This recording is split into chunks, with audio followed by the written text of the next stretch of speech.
할렐루야. 예. 여러분도 잘 아시다시피 오늘 추수감사주일입니다.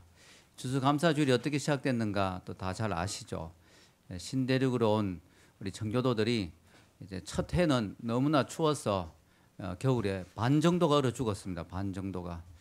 그 다음에 다행히 이제 원주민들의 도움을 받아서 곡식을 심고 했는데 생각보다 가을에 너무나 풍성한 결실이 맺어진 거예요. 그래서 너무 감사해서 참 그들이 신앙이 있었기에 신앙으로 하나님 앞에 감사하는 그런 축제 예배를 드렸습니다.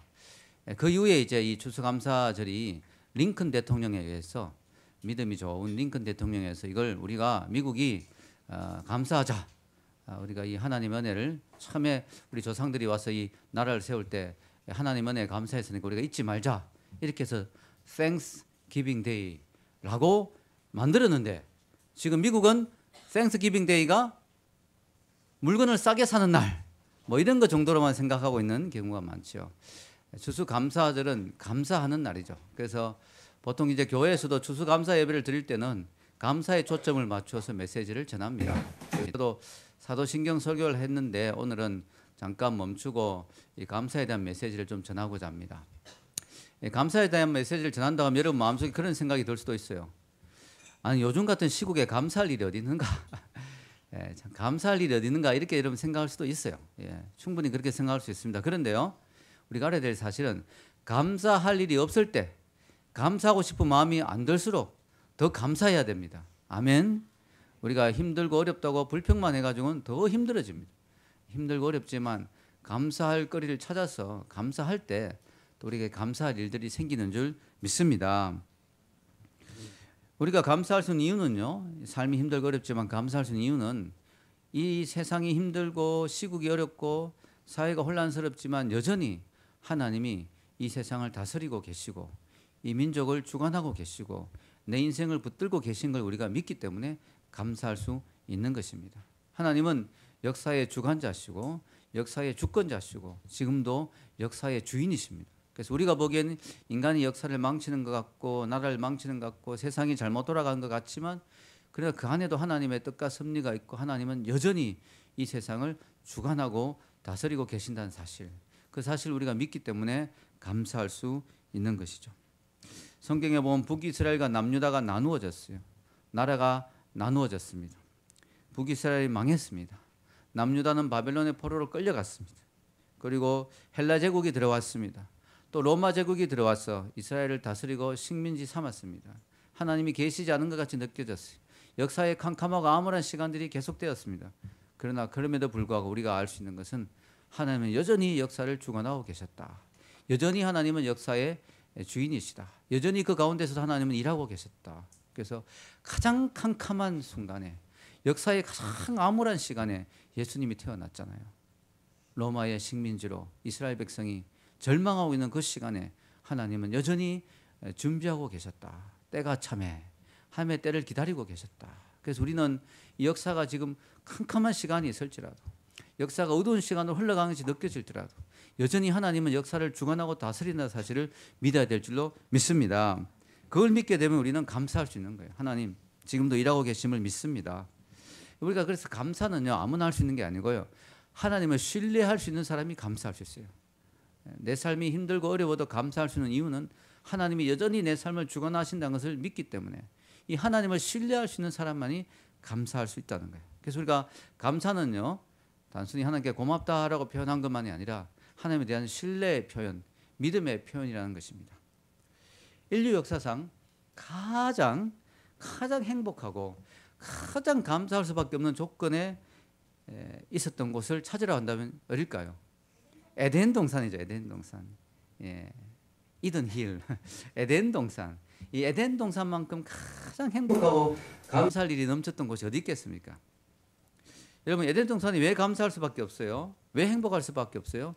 일단 인간의 가장 중요한 문제인 의식주 문제가 해결됐잖아요. 일단 먹는 문제 완전히 해결됐습니다. 동산에 얼마나 풍성하고 맛있는 과일들이 넘치는지요.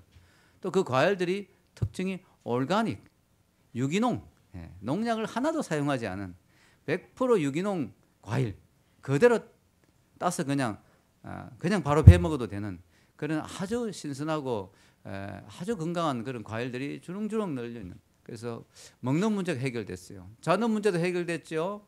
날씨가 얼마나 좋고 따뜻하고 얼마나 뭐 그냥 아무데나 누워서 자도 되는. 그리고 의식주 할 때 옷 문제도 해결됐습니다. 옷도 신경 안 써도 됩니다. 왜냐? 그들은 벌거벗었기 때문에.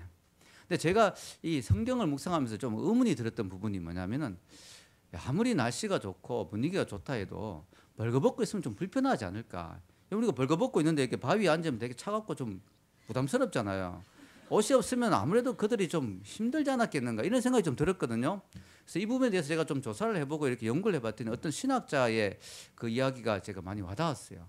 뭐냐면은 어떤 신학자가 그렇게 이야기하더라고요. 아담과 하와가 벌거벗었던 건 맞는데 그들이 벌거벗었지만 그 당시는 타락하기 전에 하나님의 영광의 빛으로 둘러싸여 있었다. 그들의 몸이 하나님의 영광의 빛으로 쫙 둘러싸여 있었다.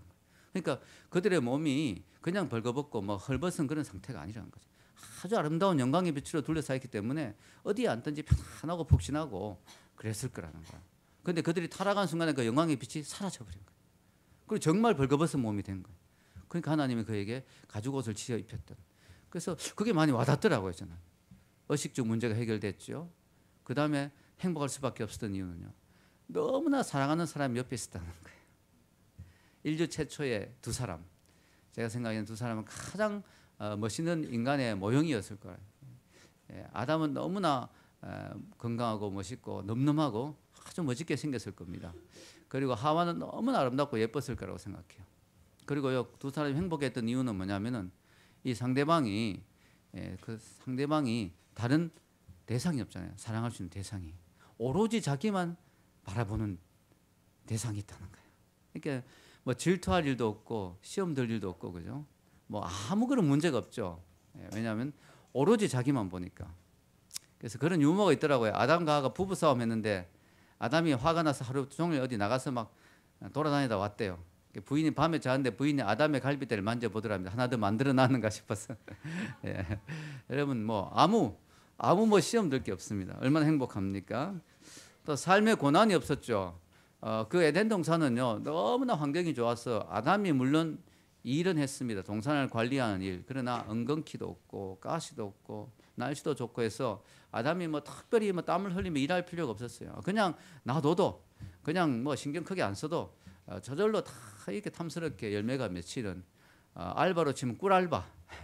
완전히 꿀알바입니다. 뭐 별로 힘들지 않는 그런 너무나 좋은 조건에 있었는데 문제는 이렇게 좋은 에덴 동산에 왜 이렇게 비극이 찾아왔는가? 신락원, 그들이 낙원을 잃어버리는 엄청난 비극이 찾아왔습니다. 도대체 어떻게 해서 그렇게 됐는가? 물론 표면적으로는 사탄의 게임에 빠져서 그렇게 됐다고 볼 수 있습니다. 그러나 좀 더 깊이 들어가 보면 그들의 심리 상태를 보면 그들의 마음속에 감사가 없었다. 제가 에덴 동산을 이렇게 다시 한번 감사의 조건에서 한번 읽어보니까요.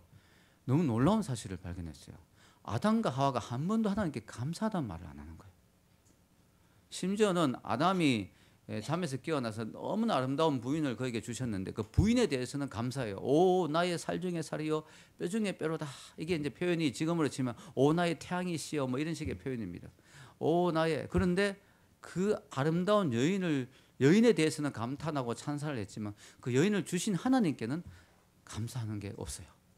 이 부부가 말이 없어요. 하나님께는 감사하는 게 없어요. 그래서 이 사람들이 감사가 너무 부족했다. 또 하나는 감사가 없다 보니까 그들의 마음에 불만과 불평이 있었다. 그걸 어떻게 알 수 있느냐? 오늘 성경을 보면요. 자, 이 아담과 하와에게 특히 이제 하와에게 먼저 찾아가죠. 유혹을 합니다. 이 아무래도 남자보다 여자가 유혹에 좀 약합니다. 특히 여자는 말에 약합니다. 말에. 이 남자는 뭐 시각에 약하고 여자는 청각에 약하죠. 그래서 이 여자들이 막 말로 넘어가는 수가 있는데 이 하와에게 뱀이 찾아가는데요. 이 앞에 뭐 말이 생략되어 있을 것 같기도 해요. 아름다우십니다 이러면서 막 하와의 마음을 무장을 경계를 해제하는 그런 말들을 많이 했을지도 몰라요. 너무 아름다우십니다 막 이러면서 막 이래가지고 이제 가서 뱀이 묻습니다. 여자에게 참으로 하나님이 참으로 너희에게 동산 모든 나무의 열매를 먹지 말라 하시더냐. 이 뱀이 지금 작업을 거는데요. 이 뱀이 마귀가 얼마나 교활한지 대답을 할 수밖에 없는 질문을 하는 거예요. 참으로 하나님이 아무것도 먹지 말라고 했느냐? 이게 말도 안 되는 소리죠. 이렇게 대답을 할 수밖에 아니라고 대답할 수밖에 없게 그렇게 말을 합니다.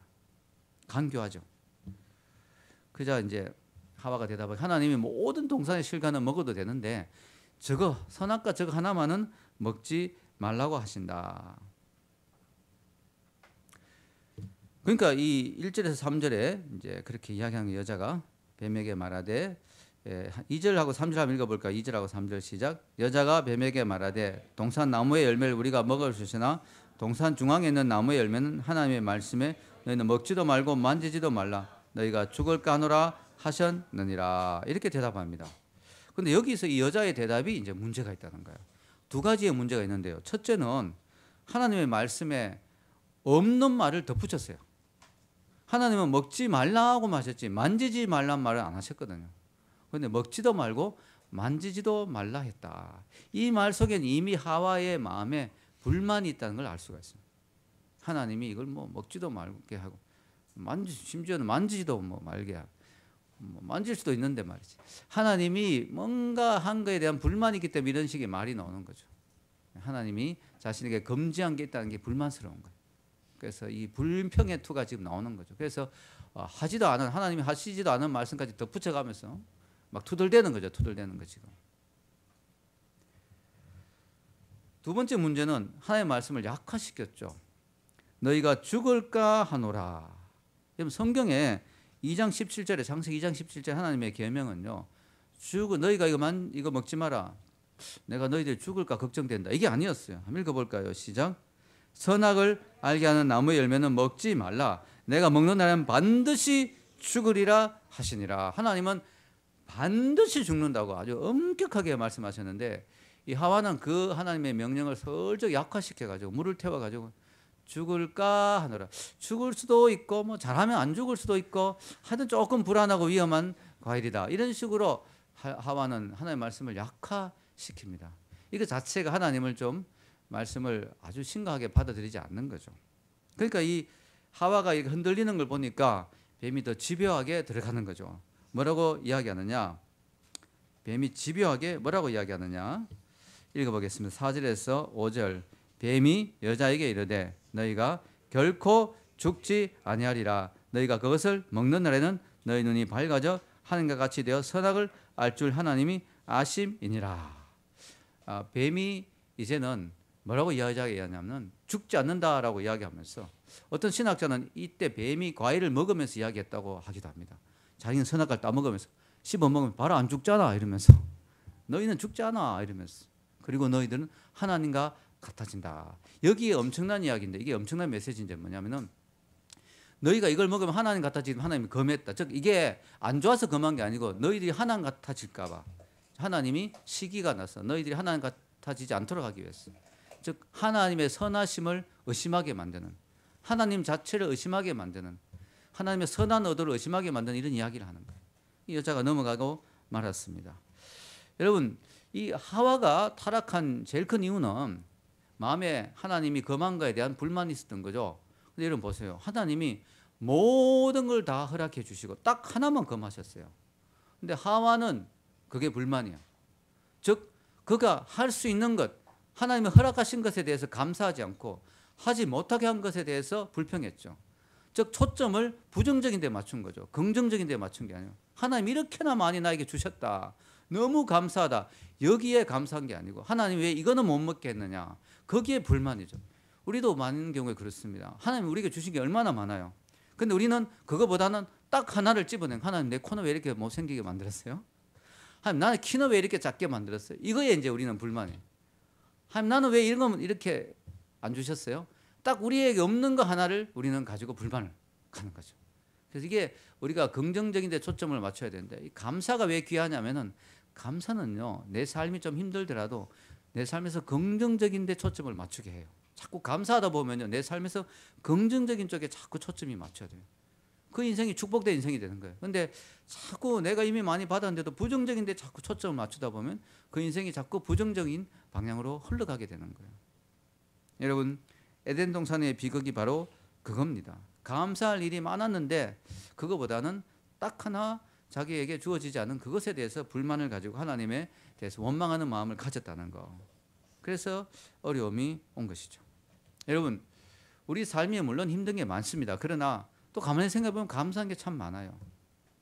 여러분, 자기의 삶에 대해서 정말 하나님을 원망하고 불평하고 불만을 가지고 부정적인 데 초점을 맞추려고 하면 이지선 씨만큼 심한 사람이 어디 있겠습니까? 이지선 씨는요, 이화여대, 명문 이화여대, 뭐 요즘은 약간 명문에서 떨어지고 있지만 이화여대에 나온 사람이에요. 근데 이화여대 나온 게 아니고 이화여대 다니고 있었는데요. 그 옛날에 사고 나기 전에 사진을 보니까 그렇게 이쁘더라고요. 미모를 갖춘 또 똑똑한 아주 훌륭한 정말 부러울 것이 없는 그런 자매였는데 이 자매가 교통사고로 자기 잘못도 안 해요. 교통사고로 차에 불이 붙어버렸습니다. 근데 오빠가 그 동생을 기적적으로 건져냈는데 건져내고 난 뒤에 오빠가 나중에 후회할 정도로 동생이 너무나 심하게 화상을 입어버렸어요. 온몸에 거의 반 이상이 3도 화상을 입어서 완전히 망가져 버렸죠. 너무나 처참한. 잘 아시죠? 이지선 씨. 지선아 사랑해라는 책도 썼어요. 여러분, 이지선 씨가 자기의 인생에서 부정적인 데 초점을 맞추려면 얼마나 많이 맞출 수 있겠어요? 왜 하나님 이런 사고가 일어나게 하셨어요? 왜 하나님 나를 이렇게 고통스럽게 하세요? 왜 하나님 나를 이렇게 버리셨어요? 뭐 얼마든지 부정적인 데 초점을 맞추셨습니다. 대수술, 이 화상 입은 사람 너무 고통스럽고 수술이 너무 괴롭잖아요. 그 대수술만 해도 40번 이상을 지옥을 경험했다 그럽니다. 그런데 이 자매가 지금도 얼굴이 많이 일그러져 있지만 이 자매가 그랬게 그 책에 보면은 자기가 살기 위해서 감사에 초점을 맞췄대요. 살기 위해서 하나 뭐 자기가 사고 났는데 콘택트 렌즈를 끼고 있었는데 만약에 콘택트 렌즈가 녹아버렸다면 실명을 했다는 거예요. 살아나더라도. 그런데 4일 만에 녹지 않은 콘택트 렌즈를 눈에서 꺼낼 수 있었다. 그것도 하나님께 너무 감사하다. 그리고 화상을 입었지만은 그래도 살아있다는 게 너무 감사하다. 그리고 손발이 다 타버렸지만 그래도 발은 좀 남아가지고 발을 씻을 수 있게 된 게 감사하다. 손가락 마디마디를 다 절단해야 되지만 그래도 한 왼쪽 손가락이 더 길어서 감사하다. 하나 감사하면서 그 모든 역경을 극복하고요. 지금은 정말 많은 사람들에게 희망을 주는 그런 삶이 되었습니다. 그래서 이 마라톤 대회 풀코스 나가지고 풀코스도 뛰고요. 그리고 미국의 UCLA에 가서 박사 공부까지 해가지고 원래 박사학위를 땄어요. 장애인들을 위한 그런 공부를 했습니다. 얼마나 귀합니까? 이분이 이제 힐링 캠프인가 거기에 나왔는데요. 나와서 이제 김재동 씨하고 뭐 또 이렇게 그 사회 본 사람들 막 이야기하는데 이지선 씨에 대해서 이제 검색하다가 그 자료를 이렇게 보다 보니까 참 감동적인 게 이지선 씨가 그런 이야기합니다. 저를 뭐 사람들이 불쌍하다 이렇게 생각하는 사람도 많지만 저는 감사한 게 너무 많습니다. 그러면서 저하고 연예인하고 공통점이 많아요. 제가 연예인이에요. 연예인하고 제가 인기도 많아요. 이러면서 그래. 어떤 공통점이 있습니까? 하니까 몇 가지 이야기해요. 첫째는 함부로 식당에서 밥을 먹지 못한다. 여러분, 연예인도 함부로 식당에서 밥 못 먹죠. 막 몰려 들어가 막. 그 두 번째는 밥을 먹고 있으면 사람들이 서너 번은 자기를 쳐다본다. 그리고 세 번째는 자기가 홈페이지가 있는데 하루에도 100번씩 들어오는 광팬이 있다. 네 번째는 자기가 연예인과 공통점이 성령 수술 경험이 있다. 뭐 이런 식으로 되게 긍정적으로 이야기를 하는 것을 봤습니다. 여러분, 우리가 인생에서 참 이 긍정적인 것은요. 여러분, 우리가 많은 것을 가졌다고 감사할 수 있는 게 아니에요. 여러분, 저는 그런 말을 들어봤어요. 감사는 모든 것을 갖춘 사람이 하는 게 아니라 은혜를 깨달은 사람이 할 수 있다. 하나님의 은혜를 깨달은 사람만이 감사할 수 있다. 정말 많은 걸 갖추고도 감사할 수 없는 사람 많습니다. 여러분, 정말 돈 많은 사람들은 정말 많거든요.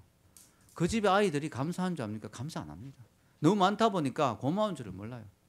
은혜를 깨달은 사람만이 감사할 수 있어요. 여러분, 감사는요 겸손한 마음에서 나오는 거예요. 교만한 사람은 절대로 감사할 수 없어요. 겸손한 마음만이 감사를 하는 거예요. 그래서 겸손한 마음이 겸손한 것이고 그러면 하나님이 그 마음을 축복하시는 거죠. 죄인들의 특징은 감사가 없어요. 여러분, 제가 적어놓지는 않지만 로마서 1장 10절에 보면요, 하나님을 알되 하나님으로 영화롭게 하지도 않고 감사치도 않고 오히려 그 생각이 허망하여지며 미련하여지고 그 마음이 어두워졌다고. 하나님을 모르는 인생들의 특징은 그 마음이 어두워져서 감사치 않는 그 마음이 된다는 거예요. 여러분, 우리나라가 많이 힘듭니다. 그런데 젊은이들 우리나라를 헬조선이라 합니다. 감사하지 않는 거죠. 우리나라가 정말 문제가 많아요. 어려움. 그러나 또 어떻게 보면 너무나 감사할 것이 많은 나라예요. 남북이 대치하고 있는데도 어쨌든 우리가 전쟁 나지 않고 이렇게 지금까지 하나님 지켜주셨고 세계 경제 대국으로 세워주셨고 또 지금 우리나라의 비리들 다 파헤쳐 주셨잖아요. 감사하잖아요. 저는 감사하더라고요. 이제 나라가 지금 새롭게 될 수 있는 놀라운 기회를 얻은 거예요. 감사할 수 있는 부분이 많아요. 물론 힘들죠. 그러나 여러분 헬조선이라면 어떻게 되겠습니까? 부정적인 데 초점 맞춘 거예요. 우리나라에. 우리나라에서 부정적인 부분에만 초점 맞추면 우리나라가 정말 망하는 나라가 되지 않겠습니까? 우리부터라도 하나님께 감사하면서 하나님 이 나라가 죄악이 많았고 문제가 많았고 어려움이 많은데 하나님 이 기회를 통해서 나라를 새롭게 해 주십시오. 하나님 우리가 더 감사할 수 있는 나라가 되게 해 주십시오. 어디 가도 자랑스럽고 떳떳한 나라가 되게 해 주십시오. 이렇게 우리가 기도할 수 있지 않겠습니까? 여러분 우리가 죄인들의 특징은 감사하지 않는 거예요. 우리는 이런 사람이 되어서는 안 됩니다. 여러분 어떻습니까? 여러분 감사합니까? 여러분 날마다의 삶에 감사하십시오. 전 어제 뭐 이유도 모르겠는데 요즘 제가 어깨가 아파서 약을 좀 먹었거든요. 약을 계속 좀 먹어서 그런지 뭘 좀 잘못 먹었는지 어제 아침에 갑자기 속이 좀 미싱하더니 좀 약간 헛구역질이 좀 나더라고요. 그리고 이제 오후대가 나아졌는데 그때 이제 헛구역질하니까 점심이 잘 안 넘어가더라고요. 그때 제가 느낀 거는 야 진짜 점심을 맛있게 먹는 것만 해도 너무 은혜다 이거. 내 속이 편안하고 음식을 참 편안하게 받아 먹을 수 있는 것 자체가 내 몸이 그렇게 받을 수 있는 것 자체가 은혜다. 할렐루야. 그걸 깨달았어요. 여러분 오늘 점심 맛있게 드실 거죠? 맛있게 먹을 수 있는 것 자체가 은혜예요. 먹을 수 있는 식욕이 있고 음식이 잘 넘어가고 소화되는 것 자체가 너무 은혜더라고요. 여러분 우리가요 하루에 숨을 몇 번 쉬는 줄 아십니까? 제가 조사해 보니까요 하루에 23,040번 숨을 쉰대요. 나도 모르는 사이에. 심장이 여러분 하루에 몇 번 뛰는 줄 아세요? 여러분 심장이 하루에 103,689번을 뛴답니다. 근데 중요한 거는 우리가 숨을 하루에 2만 번 넘게 쉬고 심장이 10만 번 넘게 뛰는데 한 번만 딱딱 잘못돼도 우리는 가는 거예요. 한 번만 숨이 딱 멈춰도 그냥 하고 가버리는 거예요. 한 번만 심장이 딱 안 뛰어도 그대로 우리는 쓰러지는 거죠. 여러분 우리는 감사해야 돼요. 아멘. 하나님 날마다 우리를 지금 돌보시기 때문에 우리가 이렇게 살 수 있는 거예요. 오늘 혹시 여러분 오신 분들 가운데 가발 쓰고 오신 분 있습니까? 우리는 모르는 거예요. 가발 썼을 수 옆에 분 한번 당겨 보십시오. 가발 썼을 수도 있어요. 이번에 보니까 차모 씨가 되게 멋있어 보이는데 보니까 가발이더라고요. 예, 가발 쓰는 경우인데 여러분 가발 쓰는 경우에는 머리가 없는 거죠. 머리카락이 없으면요 심어야 됩니다. 여러분 심는데 돈이 얼마 드는지 아세요? 돈을 엄청 들더라고요. 제가 조사해 보니까 머리카락 한 개 심는데 대략 10,000원 정도라고 합니다. 그럼 머리카락을 100개를 심으면 100만 원이던데 우리 머리카락 숫자가 몇 개냐면 10만 개거든요. 그러니까 머리카락을 다 심으려면 10억입니다. 그러니까 여러분이 지금 머리카락 한번 당겨봐요. 이 머리카락이 있는 것 자체가 10억을 벌고 일단 들어가는 거예요. 기본으로 10억을 벌고 들어간 거예요. 하나님이 나에게 머리카락을 다 주신 것 자체가 은혜예요. 10억입니다. 10억. 우리 이렇게 생각하면요, 뭐 감사할 게 한두 가지가 아니에요. 한두 가지. 제가 감사할 게 많습니다. 그래서 여러분 우리가 당연하게 누리는 거 이게 전부 감사의 조건. 헬렌 켈러는요 기도 안 들리고 말도 거의 못하고 눈도 안 보이고 삼중고를 겪었잖아요. 헬렌 켈러가 내가 말하고 보고 들을 수만 있다면 단 하루라도 그렇게 할 수 있으면 소원이 없겠다고 그렇게 이야기했어요. 헬렌 켈러가 그렇게 소원했던 거 우리는 날마다 누리잖아요. 보고 듣고 말하고 얼마나 감사합니까? 그래서 여러분 우리가 이 감사주일 1년에 한 번이라도 하나님의 땡스기빙 데이를 주신 것은 감사를 회복하라. 아멘. 감사를 회복하라. 요즘 세상이 힘들기 때문에요. 자꾸 감사하지 않고 불평하게 되고 막 그렇게 되는데 그러면 안 됩니다. 여러분 그럼 여러분 인생이 자꾸 부정적인 인생이 돼요. 오늘 에덴 동산의 비극이란 말씀을 우리가 생각했는데요. 에덴 동산이 정말 아름답고 감사할 것이 넘친 동산이었지만 불평하고 원망하고 불만의 마음을 가지면서 거기는 비극의 장소가 되었습니다. 여러분 저는요 오늘 말씀을 준비하면서 하나님이 제게 주신 문구가 하나 있었어요. 문구가 여기 적어 놓았는데요. 예, 위에 호흡이 있는 자마다 여호와를 찬양할지어다. 우리가 숨 쉴 수 있는 것도 감사하다 하는 것이고요. 결론적으로 제가 하고 싶은 말이 뭐냐면은 불평하면 있던 것도 뺏기고 감사하면 없던 것도 생긴다. 이게 제가 여러분에게 주고 싶은 메시지예요. 맞잖아요. 여러분 불평하면 있던 것도 뺏겨요. 그 좋은 에덴 동산을 뺏겨버렸어요. 그 사람들은 신락원 낙원을 잃어버렸어요. 그 좋은 에덴 동산을 불평하다가 하나님께 원망하는 마음을 가지다가 뺏겨버렸어요. 감사했다면 사탄이 유혹했는데 감사했다면 아, 사탄아, 저 과일 먹을 필요 없어. 나는 지금 하나님 주신 것만 해도 너무 감사해. 다른 거 필요 없어. 너무 이것만으로 너무 넘쳐 풍성해. 감사해. 다른 거 신경 쓸 필요 없어. 근데 그게 하나님 이건 왜 안 주셨지? 하나님 이건 왜 금하셨지? 불평하다가 잃어버렸어요. 있는 것도 잃어버렸어요. 여러분 있는 거 다 잃어버릴 수 있어요. 그런데요, 감사하면 없던 것도 생겨요. 할렐루야. 여러분 없던 것도 감사한 사람에게 하나님이 축복을 부어 주십니다. 아멘. 감사하면 없던 것도 생기게 돼요, 여러분. 요즘 우리나라 상황을 보면 참 괴로운데요. 자괴감이 많이 들죠. 최순실 씨가 한 달 순수 생활비가 1억이라고 합니다. 1억으로 도대체 얼마나 뭘 써야 1억이 되는지, 여러분. 그런데요, 중요한 건 뭐냐? 우리 같은 사람은 자괴감이 들죠. 내가 이러려고 대한민국 국민 됐나 뭐 이런 생각이 들 수 있는데, 그러나 여러분 중요한 게 뭐냐면요, 최순실 씨가 한 달에 1억을 쓸 정도로 돈이 그렇게 많은데 최순실 씨가 내가 가진 거 못 가진 게 하나 있어요. 그게 뭘까요? 구원이 없어요. 물론 함부로 판단할 수는 없지만 하나님 잘 믿으면 그렇게 살 수 없죠. 구원을 못 받았다고 봅니다. 여러분 구원을 못 받았어요. 구원. 여러분 구원은 1억에 비하면 구원밖에 안 되지만 이 구원은 엄청난 구원입니다. 이거는 구원짜리가 아니고 진짜 엄청난 구원이에요. 이 천국이에요, 천국. 여러분 1,000억을 가지면 뭐합니까? 천국이 없는데.